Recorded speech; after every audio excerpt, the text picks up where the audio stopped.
ராஜாக்களின் புஸ்தகம் 22ஆம் அதிகாரம் 19வது வசனத்துடைய கடைசி பகுதி இப்படியாக சொல்லுகிறது, எனக்கு முன்பாக அழுதபடியினால் நானும் உன் விண்ணப்பத்தை கேட்டேன் என்று கர்த்தராகிய தேவன் உங்களோடு பேசுகிறார். எனக்கு அன்பான தேவ பிள்ளைகளே, ஆண்டவராகிய கர்த்தர் நம்முடைய கண்ணீரை காண்கிற தேவன். நீங்க என்ன காரியங்களுக்கெல்லாம் நீங்க கண்ணீர் வடித்துக் கொண்டிருக்கீங்கன்னு எனக்கு தெரியாது. ஆனால் நான் பிரசங்கித்துக் கொண்டிருக்கிற அந்த ஆண்டவராகிய இயேசு கிறிஸ்துவுக்கு தெரியும்.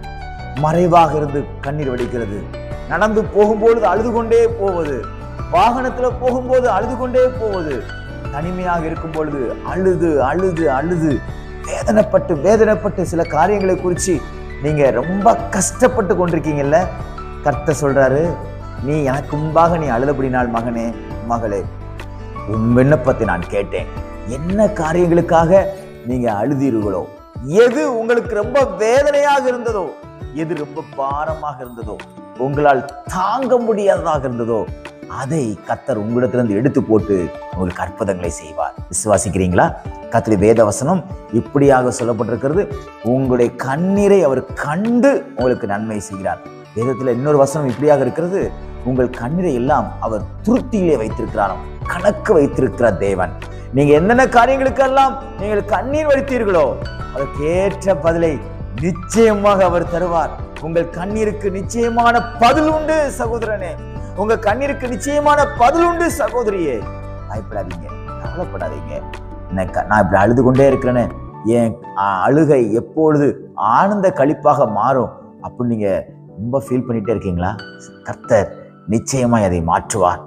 அது நீங்க மனுஷங்களுக்கு முன்னாடி நீங்க அழுதீங்கன்னா அவன் இன்னும் நம்மளுக்கு ரொம்ப கேவலமா பேசுவான், நம்மளை ரொம்ப எள்ளி நகையாடுவான். ஆனா நீங்க கர்த்தருக்கு முன்பாக நீங்க பேசுவீங்கன்னா, நீங்க கர்த்தருக்கு முன்பாக நீங்க அழுவீங்கன்னா, உங்க கண்ணீரை கர்த்தர் கண்டு கண்ணீரை எல்லாம் துடைப்பார். நம்முடைய ஆண்டவர் கண்ணீரை துடைக்கிற ஆண்டவர்.